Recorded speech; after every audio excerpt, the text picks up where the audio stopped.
وبركاته. وعلیکم السلام.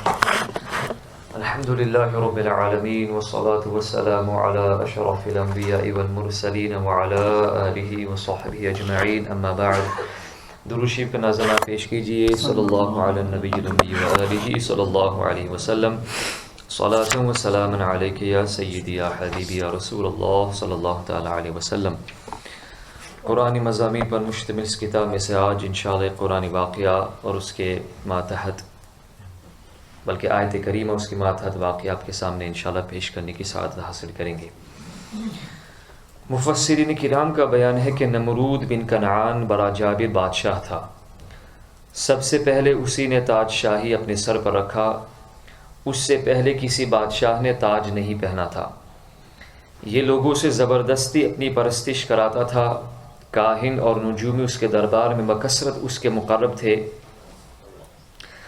نمرود نے ایک رات یہ خواب دیکھا کہ ایک ستارہ نکلا اور اس کی روشنی میں چاند، سورج وغیرہ سارے ستارے بے نور ہو کر رہ گئے. کاہنوں اور نجومیوں نے اس خواب کی یہ تعبیر دی کہ ایک فرزند ایسا پیدا ہوگا جو تیری بادشاہی کے زوال کا باعث ہوگا.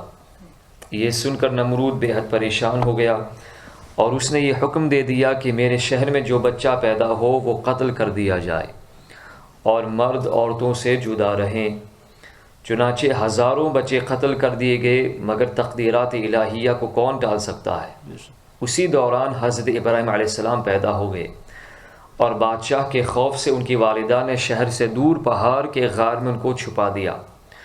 اسی غار میں چھپ کر ان کی والدہ روزانہ دودھ پلا دیا کرتی تھی.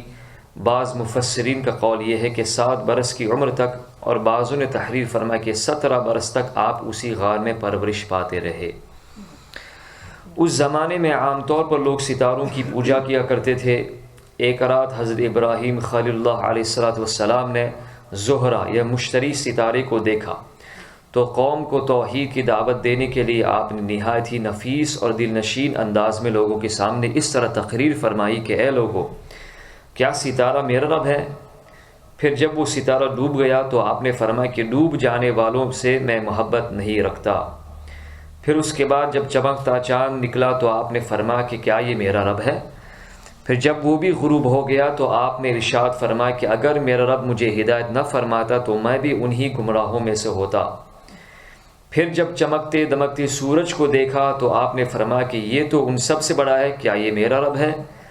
پھر جب یہ بھی غروب ہو گیا یعنی سورج بھی غروب ہو گیا تو آپ نے فرمایا کہ اے میری قوم، میں ان تمام چیزوں سے بیزار ہوں جن کو تم لوگ خدا کا شریک ٹھہراتے ہو، اور میں نے اپنی ہستی کو اس ذات کی طرف متوجہ کر لیا ہے جس نے آسمانوں اور زمینوں کو پیدا فرمایا ہے. بس میں صرف اسی ایک ذات کا عابد اور پجاری بن گیا ہوں، اسی کی عبادت کرتا ہوں اور میں شرک کرنے والوں میں سے نہیں ہوں. پھر ان کی قوم ان سے جھگڑا کرنے لگی تو آپ علیہ السلام نے ارشاد فرمایا کہ تم لوگ مجھ سے خدا کے بارے میں جھگڑتے ہو. اس خدا نے تو مجھے ہدایت دی ہے اور میں تمہارے جھوٹے معبودوں سے بالکل نہیں ڈرتا. سن لو، بغیر میرے رب کے حکم کے تم لوگ اور تمہارے دیوتا میرا کچھ بھی بگاڑ نہیں سکتے. میرا رب ہر چیز کو جانتا ہے. کیا تم لوگ میری نصیحت کو نہیں مانو گے؟ تو یہ سارا واقعہ یہ جو پیش ہوا تھا اس کو اللہ تعالیٰ نے جامع الفاظ میں قرآن شریف میں ذکر فرمایا. فلما جن علیہ اللیل رأى کوكبا قال هذا ربي فلما أفل قال لا أحب الآفلين فلما رأى القمر بازغا قال هذا ربي فلما أفل قال لئن لم يهدني ربي لأكونن من القوم الضالين فلما رأى الشمس بازغة قال هذا ربي هذا أكبر فلما أفلت قال يا قوم إني بريء مما تشركون إني وجهت وجهي للذي فطر السماوات والأرض حنيفا وما أنا من المشركين.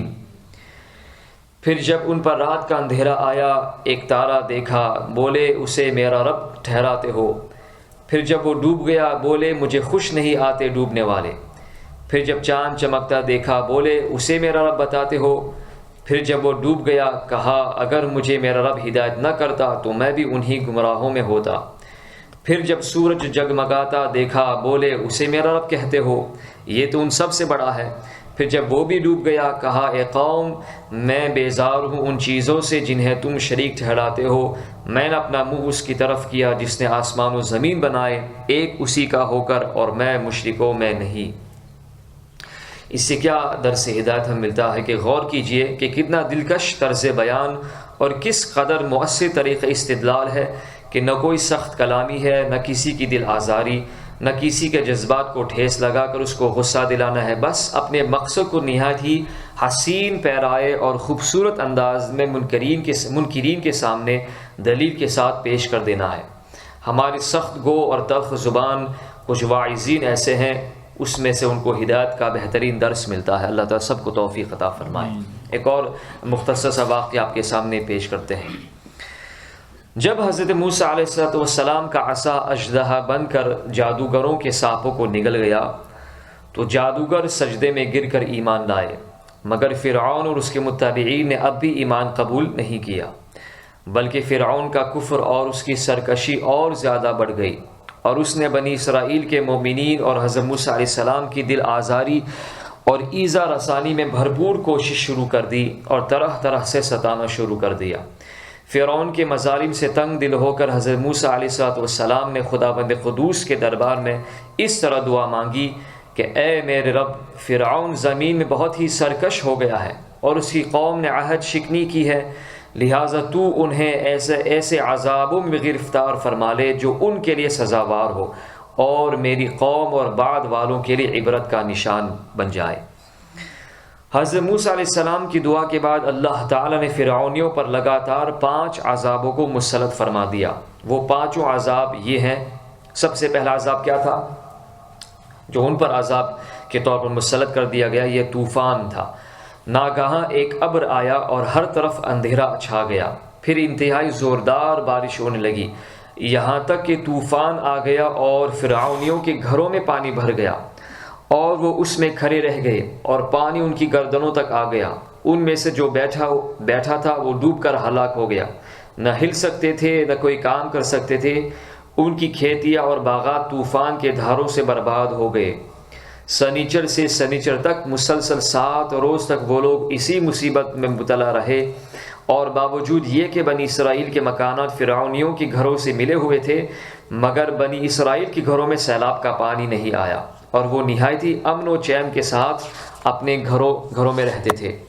جب فرعونیوں کو اس مصیبت کے برداشت کرنے کی تاب و طاقت نہ رہی اور وہ بالکل ہی عاجز ہو گئے، تو ان لوگوں نے حضرت موسیٰ علیہ السلام سے عرض کیا کہ آپ ہمارے دعا فرمائیے کہ یہ مصیبت ٹل جائے تو ہم ایمان لے آئیں گے۔ اگر یہ مصیبت ٹل جائے تو ہم ضرور ایمان لے آئیں گے اور بنی اسرائیل کو آپ کے پاس بھیج دیں گے۔ چنانچہ آپ نے دعا مانگی تو طوفان کی بلا ٹل گئی اور زمین میں ایسی سرسبزی اور شادابی نمودار ہوئی کہ اس سے پہلے کبھی بھی دیکھنے میں نہ آئی تھی۔ کھیتیاں بہت شاندار ہوئیں اور غلوں اور پھلوں کی پیداوار بے شمار ہوئی۔ یہ دیکھ کر فرعونی کہنے لگے کہ یہ طوفان کا پانی تو ہمارے بہت بڑی نعمت کا سامان تھا۔ پھر وہ اپنے عہد سے پھر گئے اور ایمان نہیں لائے، اور پھر سرکشی اور ظلم عصیان کی گرم بازاری شروع کر دی۔ اس کے بعد مسلسل 4 عذاب ان پر مسلط کر دی گئی، جس کا ذکر انشاءاللہ بعد میں کیا جائے گا۔ اللہ تعالی ہم سب کو قرآن شریف کے فیضان سے مالا مال فرمائے۔ صلی اللہ علیہ نبی